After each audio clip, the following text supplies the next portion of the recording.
Hello students, मैं आपका physics गुरु निपेंद्र भटनागर अपने नेक्स्ट लेक्चर में आपके साथ हूँ। आज हम एक और इम्पॉर्टेंट टॉपिक डिस्कस करने जा रहे हैं, सार्थक अंक। It means significant figures. सार्थक अंक क्या होते हैं, कैसे ज्ञात किए जा सकते हैं और उनका क्या जोड़ गुणा भाग में किस तरीके से उनका इस्तेमाल होता, ये हम सब कुछ डिस्कस करेंगे। तो आइए स्टूडेंट स्टार्ट करते हैं। बहुत ही इंपॉर्टेंट टॉपिक सार्थक अंक। डियर स्टूडेंट्स, अगर आपने मेरा चैनल सब्सक्राइब नहीं किया है तो उसको सब्सक्राइब करिए, लाइक करिए, शेयर करिए, जिससे कि सारे वीडियोस बिना इंटरप्शन, बिना रुकावट के आप तक पहुंचते रहें और ज़्यादा से ज़्यादा स्टूडेंट इसका लाभ ले पाएँ, उसके लिए इसको शेयर भी करें। तो आइए स्टूडेंट स्टार्ट करते हैं। सार्थक अंक इट मीन्स सिग्निफिकेंट फिगर्स। ठीक है, सार्थक अंक कहते किसे हैं? तो किसी भी माप अथवा संख्या में सभी विश्वसनीय अंक तथा अंतिम संदिग्ध अंक को हम सार्थक अंक कहते हैं। बात ये समझ लेना जरूरी है कि विश्वसनीय अंक और संदिग्ध अंक कहते किसे हैं। किसी भी उपकरण की सहायता से जब हम माप लेते हैं तो उसमें कुछ अंकों तक जहाँ तक मापन किया गया है, हम पूर्णतः आश्वस्त होते हैं कि ये पूरी तरीके से सही होंगे, और जो अंतिम अंक प्राप्त होता है वो हमेशा संदिग्ध होता है। संदिग्ध क्यों होता है उसको आप ज़रा समझिए।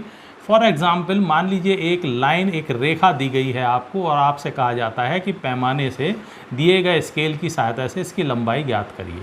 ये हमारा स्केल है। जब हम इसको नाप रहे हैं, मान लीजिए इस स्थान पर, यहाँ पर वैल्यू आती है 4.5 और यहाँ पर जो चिन्ह है वो बना हुआ है 4.6 और लंबाई यानी रेखा आ रही है इनके बीच में। तो हम इसको क्या लिखेंगे? 4.5 या आप लिखेंगे 4.6। 4.6 चूँकि नहीं पहुँची है तो संभवतः हम 4.5 लिखेंगे, लेकिन चूँकि ये एक्यूरेट 4.5 है या नहीं है, इसमें हमेशा एक संदिग्धता बनी रहेगी कि ये उससे ज़्यादा है या उससे कम है, तो इसीलिए ये क्या कहलाएगा? संदिग्ध अंक। ठीक है, तो जब भी हम किसी उपकरण की सहायता से मापन करते हैं तो उपकरण की अल्पतमांक के कारण जिन अंकों तक हमने शुद्धता पूर्वक मापन किया है, हम ये बिल्कुल कन्फर्म है कि दिस इज़ 4 सेंटीमीटर, मान लीजिए यहाँ सेंटीमीटर हम लिख लें, तो सेंटीमीटर तक हम कन्फर्म है कि 4 सेंटीमीटर नापने में कोई त्रुटि नहीं है, लेकिन 5 जो अंतिम अंक है इसमें संदिग्धता है। तो ये तो हुआ विश्वसनीय और ये अंतिम अंक कहलाएगा संदिग्ध, और इनको मिलाकर के हम कहते हैं सार्थक अंक।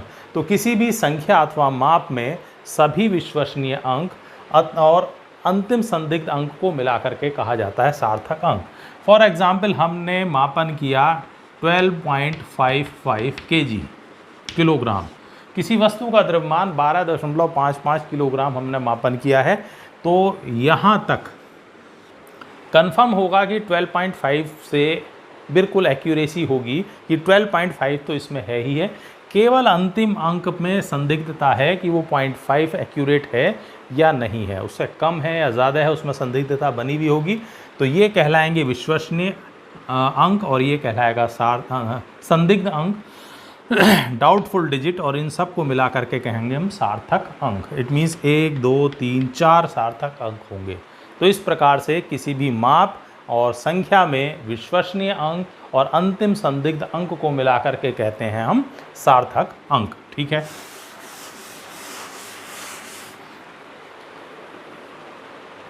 तो उदाहरण ले लें हम। मान लीजिए हम लेकर चलते हैं 4.56 kg। द्रव्यमान में 4.5 यानी 4 और 5 विश्वसनीय तथा अंक 6 संदिग्ध है। ठीक है, अतः इसमें सार्थक अंक 1, 2, 3 है। तो सार्थक अंक जो हमने एग्जाम्पल लिया उसमें 3 सार्थक अंक हैं। अब बात आ जाती है सार्थक अंकों को ज्ञात करने के नियम, rules for finding significant figures. Significant figures को फाइंड आउट करने के कुछ नियम हैं जिनका हम इस्तेमाल करते हैं। तो सबसे पहला अंक आता है, सबसे पहला नियम आता है कि सभी अशून्य, इट मीन्स नॉन ज़ीरो अंक सदैव सार्थक अंक होते हैं।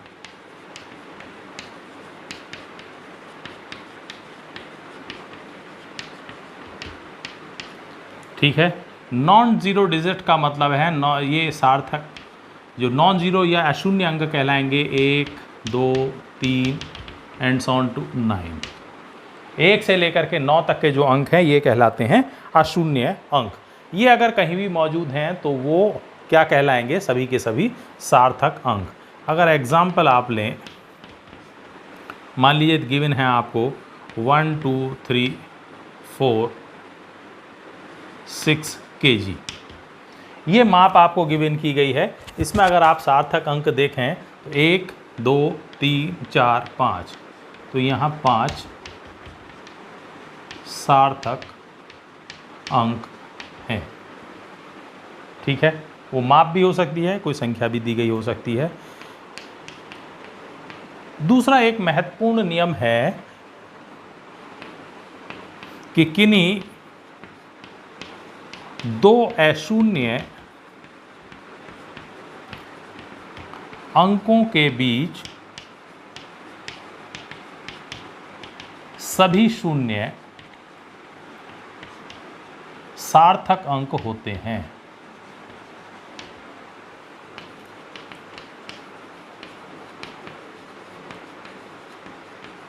सार्थक अंक होते हैं। जैसे एक एग्जाम्पल अगर हम लें, मान लीजिए यह संख्या लिखी हुई है 250034। ठीक है, तो यहाँ पर नॉन ज़ीरो डिजिट्स हैं ये, और इधर भी नॉन ज़ीरो डिजिट हैं, तो उनके बीच में आने वाले शून्य भी सार्थक अंक होंगे। तो 1, 2, 3, 4, 5, 6, तो यहाँ पर सार्थक अंक होंगे 6।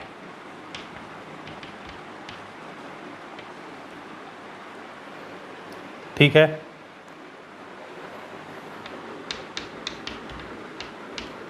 अब अगर हम ऐसी किसी संख्या या माप की बात करें जो 1 से छोटी है, यानी जिसमें दशमलव शामिल है और दशमलव के दाईं ओर कोई भी दशमलव के बाईं ओर कोई भी अशून्य अंक नहीं है, इट मीन्स ओनली ज़ीरो है, तो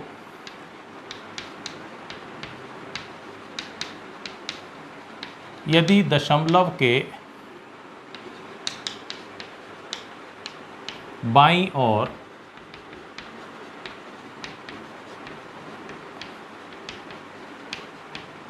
कोई अशून्य अंक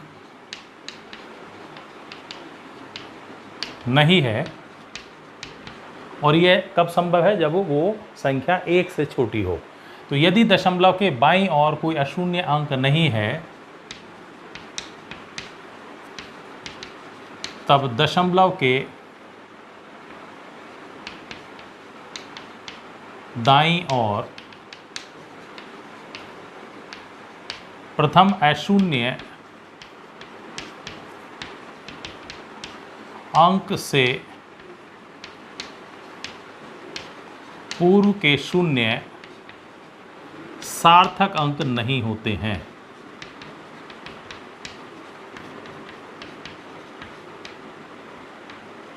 सार्थक अंक नहीं होते हैं। क्या कहना चाहता है, एग्जाम्पल से समझिए इस पॉइंट में। ये कहता है कि दशमलव के बाईं ओर कोई अशून्य अंक ना हो, इसका मतलब यहाँ वैल्यू होगी 0 इट मीन्स 1 से छोटी राशि है, इधर कोई भी अशून्य अंक नहीं है। तो ऐसी स्थिति में मान लीजिए लिखा है 00254 और इतने केजी, कुछ भी हो सकता है, मीटर, सेंटीमीटर, सेकंड्स, कुछ भी मात्रक हो सकता है।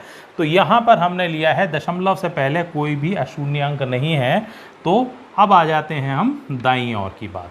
तो दाईं ओर पहला अशून्य अंक क्या है, ये भी शून्य है, ये भी शून्य, ये पहला नॉन ज़ीरो डिजिट आई है।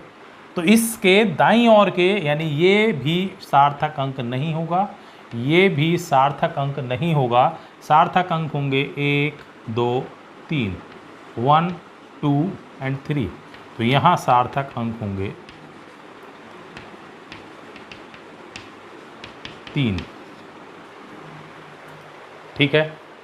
नेक्स्ट एक और कुछ और रूल्स हैं, वो भी लेकर के चलते हैं।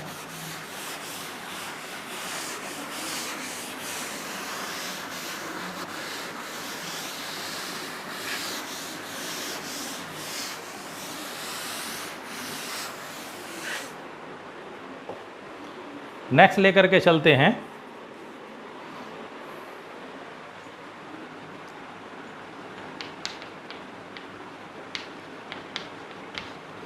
एक और आता है नियम, दशमलव रहित संख्या में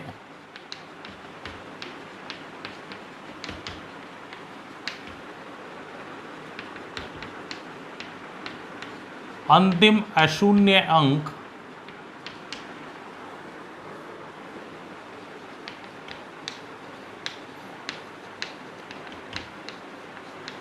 के अनुगामी शून्य सार्थक अंक नहीं होते हैं।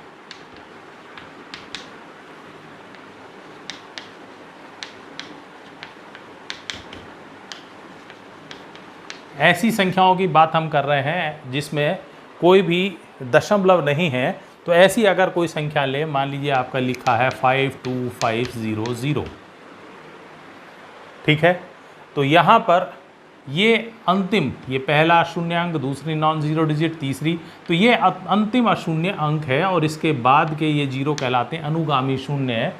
तो ये सार्थक अंक नहीं होंगे, ना ये सार्थक अंक होगा ना ये। तो सार्थक अंक पहला, दूसरा और तीसरा। तो यहाँ पर होंगे सार्थक अंक 3। ठीक है। नेक्स्ट रूल, थर्ड रूल में हमने देखा था कि दशमलव के दाईं ओर अगर कोई अशून्य अंक नहीं है तब ये नॉन ज़ीरो डिजिट से जो शून्य पहले आ रहे थे ये सार्थक अंक नहीं होते। लेकिन अगर दशमलव से पहले कोई नॉन ज़ीरो डिजिट है तो यदि दशमलव के बाईं ओर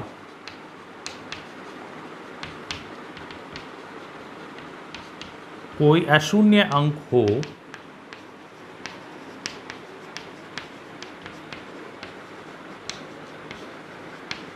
तब दशमलव के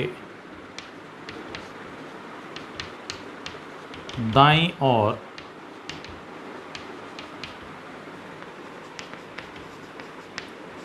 प्रथम अशून्य अंक से पूर्व के सभी शून्य भी सार्थक अंक होते हैं।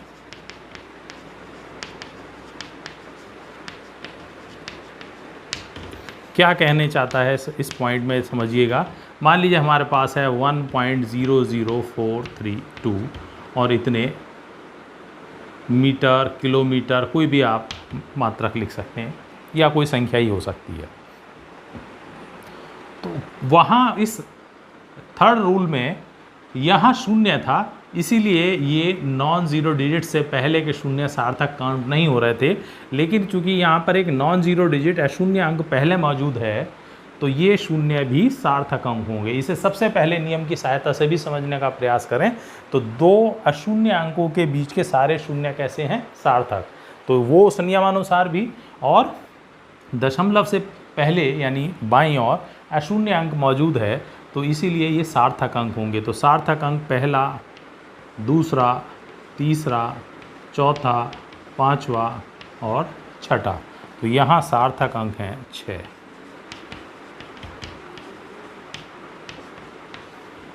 ठीक है।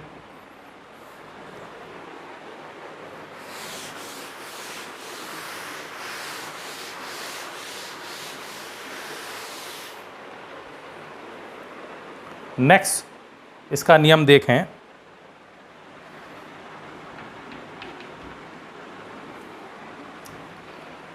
यदि किसी भी संख्या में मात्रकों को परिवर्तित कर दिया जाए तो सार्थक अंकों पर कोई प्रभाव नहीं पड़ता। तो किसी माप में मात्रक के परिवर्तन पर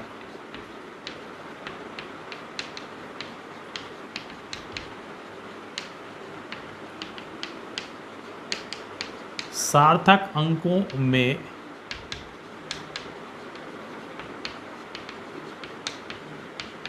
कोई प्रभाव नहीं पड़ता है।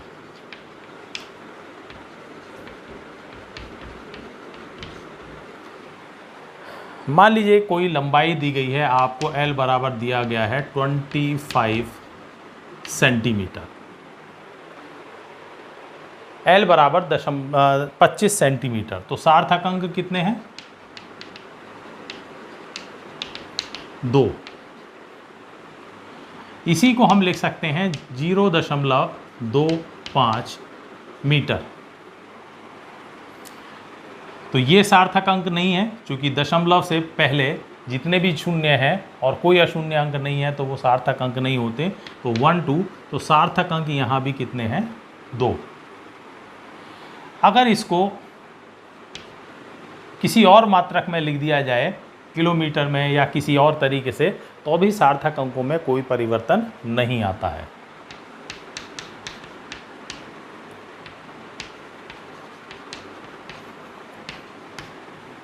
एक और रूल, नेक्स्ट रूल देखते हैं। दशमलव के दाईं ओर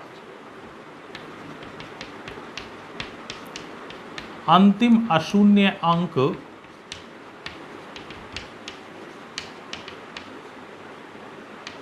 के अनुगामी शून्य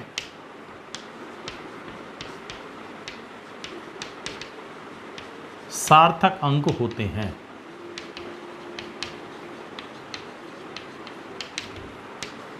इसको भी आप उदाहरण की सहायता से समझ लें। ये कहता है दशमलव के दाईं ओर, मान लीजिए हमारे पास लिखा हुआ है 1.45600 kg। तो नॉन ज़ीरो डिजिट वो तो सार्थक है ही है, 1 2 3 4। बात आती है कि ये ज़ीरो भी सार्थक होंगे या नहीं, तो 100% सार्थक अंक होंगे। ये भी सार्थक अंक और ये भी सार्थक अंक, चूँकि ज़ीरो का मतलब है ये बता रहे हैं, हमारे माप की एक्यूरेसी को बता रहे हैं कि ये दशमलव के 1 2 3 4 5 अंकों तक मापन किया गया है। तो वो उसकी शुद्धता को, यथार्थता को प्रदर्शित कर रहा है।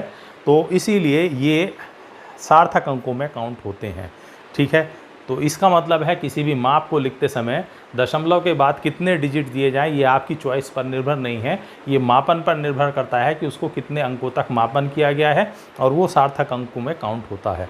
तो ये था नेक्स्ट रूल कि दशमलव के दाईं ओर अंतिम अशून्य अंक के जितने भी अनुगामी शून्य होंगे वो सभी क्या होते हैं? सार्थक अंक होते हैं। ठीक है, इसके बाद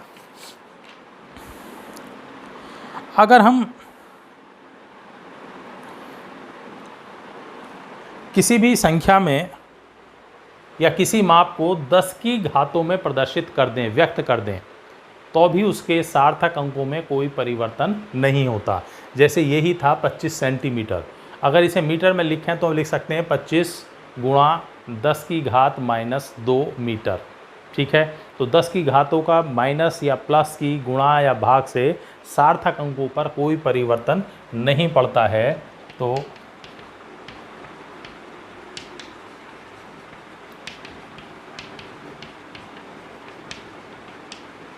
किसी संख्या अथवा माप को 10 की घातों में व्यक्त करने पर सार्थक अंक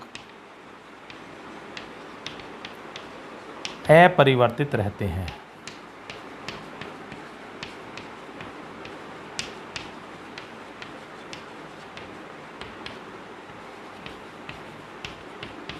ठीक है। जैसे यही अभी हमने लिया था L बराबर 25 सेंटीमीटर। सार्थक अंक कितने हैं? 2।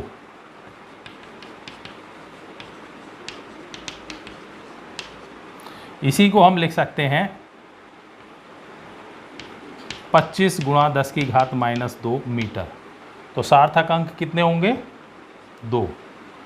सेंटीमीटर को मिलीमीटर में कन्वर्ट कर दें, ठीक है, या और किसी तरीके से कर दें तो भी ये सार्थक अंकों में कोई परिवर्तन नहीं आता है। तो ये कुछ नियम थे जो थे सार्थक अंकों के ज्ञात करने के नियम, ठीक है। नेक्स्ट लेक्चर में हम देखेंगे सार्थक अंकों का गणितीय संक्रियाओं में क्या प्रभाव पड़ता है, जोड़, योग, घटाना, गुणा करने में क्या प्रभाव पड़ता है। तो नेक्स्ट लेक्चर में लेकर चलेंगे इस टॉपिक को। तब तक इसको तैयार करिए, याद करिए, लर्न करिए और सार्थक अंक कैसे ज्ञात किए जाते हैं उसको समझिए।